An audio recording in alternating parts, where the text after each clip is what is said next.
तो दोस्तों, पिछले एपिसोड में आपने सुना कि रुद्रा के इस सफ़र का जो उद्देश्य था वो अब पूरा होने आ रहा है। जानवी, जिसे ढूंढने में हर कोई नाकाम रहा, रुद्रा अब बस उससे एक मंजिल की दूरी पर है। जब जानवी को पता चलेगा कि रुद्रा उसके प्रेमी सेनापति राघव का मित्र है और वो यहाँ उसे बचाने आया है, तब इस पर जानवी की क्या प्रतिक्रिया होगी, चलिए जानते हैं आज के एपिसोड में। आप सुन रहे हैं कहानी आदि शक्ति का रहस्य, एपिसोड 43। जानवी के बारे में पता चलते ही रुद्रा खुश हो गया। वो खुशी से कहने लगा, क्या सच में जानवी भाभी यहाँ पर है? तो ठीक है, तुम दोनों बहनें वहाँ उस खिड़की के पास तैयार रहो। मैं ऊपरी मंजिल पर जाकर मेरी जानवी भाभी को लेकर आता हूँ। इतना कहकर वो तुरंत खिड़की से बाहर कूद गया।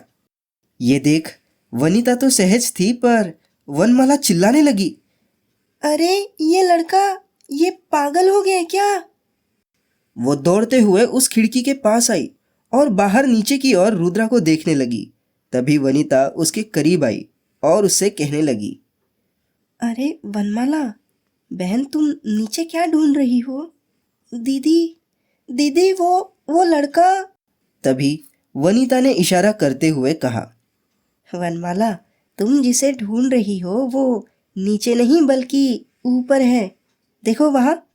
तभी वनमाला ने ऊपर की ओर देखा तो पाया कि रुद्रा ऊपर की मंजिल की ओर उड़ रहा था। ये देख वनमाला को भी अपनी आंखों पर यकीन नहीं हो रहा था। यहाँ ऊपर तीसरी मंजिल के खिड़की के पास आकर रुद्रा ने देखा कि जानवी अभी अभी नहाकर निकली है और वो खिड़की के पास अपने बालों को सुखा रही है। रुद्रा अचानक से उसके खिड़की के पास आया। इस तरह अचानक अपने सामने एक अजनबी को देखकर जानवी डर कर पीछे हो गई। रुद्रा ने सोचा, भाभी होने के नाते 2 पल के लिए जानवी के साथ थोड़ा सा मजाक किया जाए।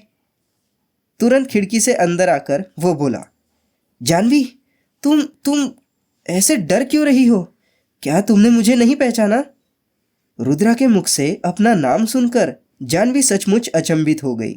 थोड़ा सा डरते हुए वो बोली, नहीं, मैंने तुम्हें नहीं पहचाना, कृपया अपना परिचय दो। जानवी के चेहरे के बदले भाव को देखकर रुद्रा को अब बहुत मजा आने लगा था। उसने कहा, क्या जानवी, मैं इतने दूर से तुम्हें लेने यहाँ आया हूँ और तुम हो कि अपने राघव को नहीं पहचान पा रही हो? राघव का नाम सुनते ही जानवी को झटका सा लगा।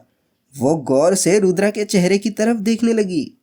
राघव का नाम सुनते ही उसका दिमाग तो आश्वस्त होने लगा था, पर उसका मन अभी भी रुद्रा को राघव मानने से इनकार कर रहा था। उसने कहा, नहीं, तुम राघव नहीं हो सकते। तुम कोई बहरूपिया हो या उस जादूगर की कोई माया। जानवी लड़खड़ाते शब्दों में बोल रही थी। जानवी, अब मैं तुम्हें कैसे विश्वास दिलाऊं?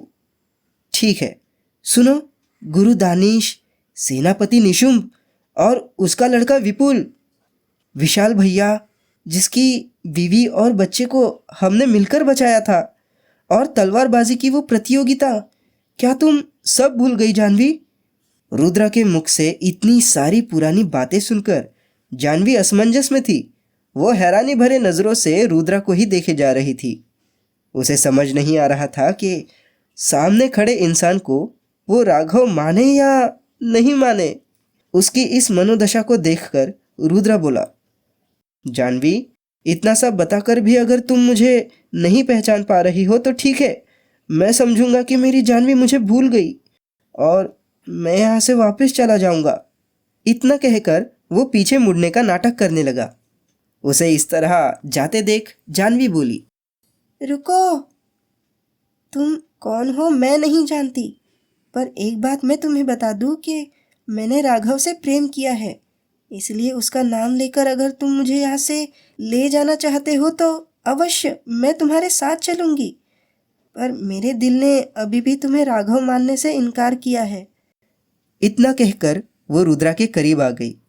रुद्रा इस नाटक को और खींचना चाहता था, पर समय की कमी होने की वजह से उसने बात को ज़्यादा लंबा खींचना उचित नहीं समझा।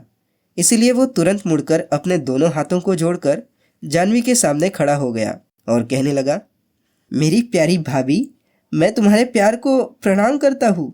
वाकई तुम्हारा और राघव भैया का प्यार सच्चा है, और इस जन्म में तो क्या, अगले 100 जन्म में भी कोई भी तुम्हें और राघव भैया को एक दूसरे से अलग नहीं कर सकता।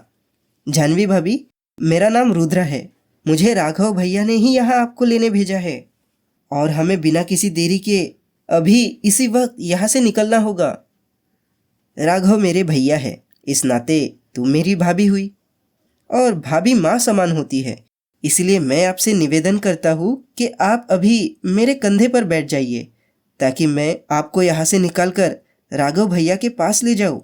इतना कहकर रुद्रा तुरंत नीचे बैठ गया और जानवी उसके नज़दीक आकर उसके कंधे पर बैठ गई।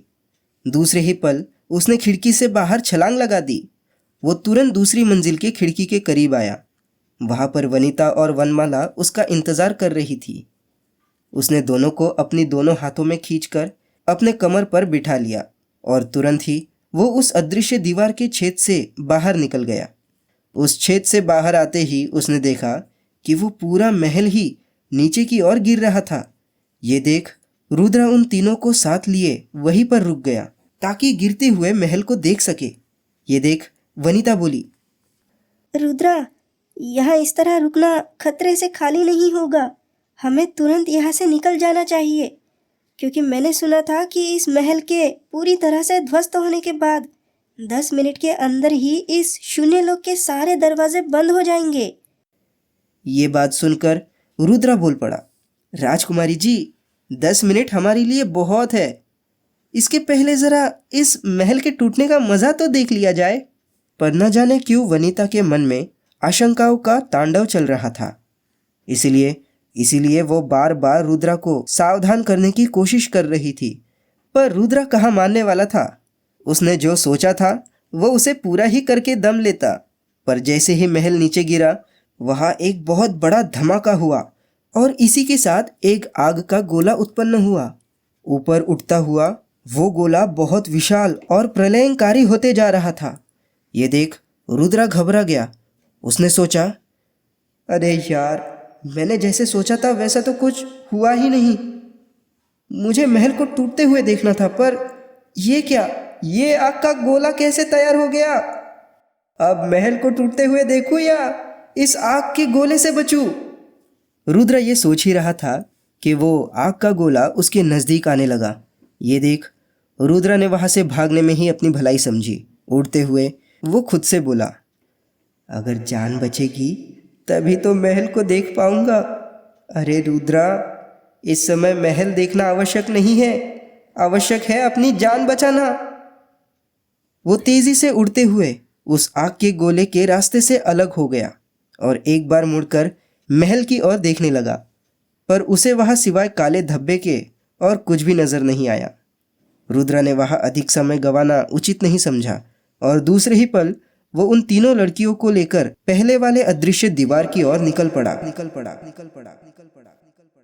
तो दोस्तों, क्या रुद्रा सही समय पर उस अदृश्य दीवार से बाहर निकलने में कामयाब हो पाएगा या हमेशा के लिए इस शून्य ब्रह्मांड में ही फंसा रहेगा? जानने के लिए सुनिए अगला एपिसोड।